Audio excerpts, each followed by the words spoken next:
ہوا مسلم لیگ نون الیکشن ہار گئی۔ جی ہاں، آپ نے بالکل صحیح سنا۔ اچھا ہوا مسلم لیگ نون 16 اکتوبر کو ہونے والے الیکشن ہار گئی۔ شاید اب وزیر اعظم صاحب کے بھی مہنگائی کی سمریوں پر دستخط کرتے ہوئے ہاتھ کانپیں اور انہیں غریب عوام کی چیخیں سنائی دیں، مگر بھنگڑے ڈالنے والوں سے گزارش ہے آگے کی بھی پوری بات سنیں۔ عمران خان کے پاس پہلے 154 سیٹیں تھیں، وہ اسے وزیر اعظم بننے کے لیے محض 18 مزید سیٹیں درکار تھیں۔ یاد رہے کہ ایم کیو ایم کے پاس 7، مسلم لیگ کاف کے پاس 5 اور 4 آزاد امیدواروں کے ساتھ ملا کر یہ نمبر بہت اہم ہو سکتا تھا۔ اس دوران پی ٹی آئی کی 11 استعفے قبول کر کے ان کی عددی حیثیت کو 143 تک کمزور کر دیا۔ دوسری طرف الیکشن کمیشن نے ان 11 میں سے 8 پر الیکشن کا اعلان کر دیا، جس میں سے کل ملا کر تحریک انصاف کو 1 سیٹ ملی ہے، اور یوں تحریک انصاف کے پاس 144 کا نمبر ہو گیا ہے۔ اب تحریک انصاف اپ سیٹ کرنے کے لیے کم از کم 28 مزید ارکان درکار ہیں، جو کہ قریب ناممکن ہو چکا ہے۔ تحریک انصاف کی پوزیشن اتنی کمزور ہے کہ وہ کسی پارٹی کو آفر کرنے کے ساتھ ساتھ جوڑ توڑ میں کوئی مؤثر فیصلہ کن اہمیت کھو گئی ہے۔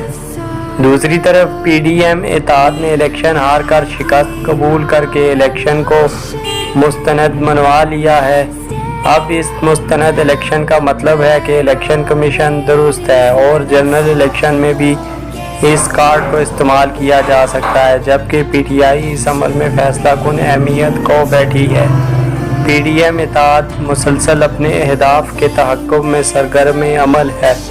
حکومت اپنے ہاتھوں میں لے لی، پی ٹی آئی کا 1 پیج پھاڑ دیا، پی ٹی آئی کو فوج مخالف پارٹی بنا دیا، عدالتوں کی طرف سے مسلسل عمران خان کو نوازنے اور پی ڈی ایم لیڈرشپ کے خلاف کریک ڈاؤن کو رکوا دیا ہے۔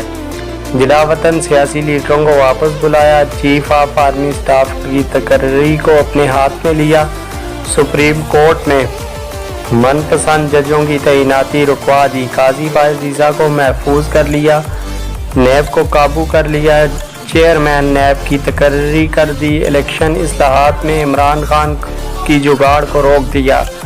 اب مزید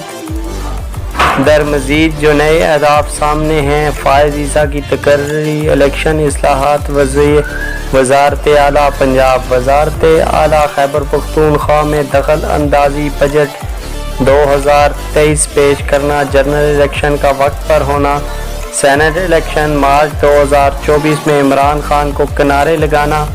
اسی دوران الیکشن جیتنے ہارنے کا لولی پاپ عمران خان بھی چوسے گا اور بڑے مزیدار بھی کہتا رہے گا۔ جی تو ویور، پوسٹ اچھی لگے تو دوستوں کے ساتھ شیئر کرنے کے بعد ہمارے چینل کو سبسکرائب کر کے بیل کا بٹن دبانا ہرگز مت بھولیے، تاکہ ہماری نئی آنے والی ویڈیو آپ کے پاس جلد سے جلد پہنچ سکے۔ اپنا اور اپنے چاہنے والوں کا بہت خیال رکھیے گا، اور مزید ویڈیوز کے لیے اپنے مہران قریشی یوٹیوب چینل کو سبسکرائب کرنا ہے۔ دعاؤں میں یاد رکھیے گا۔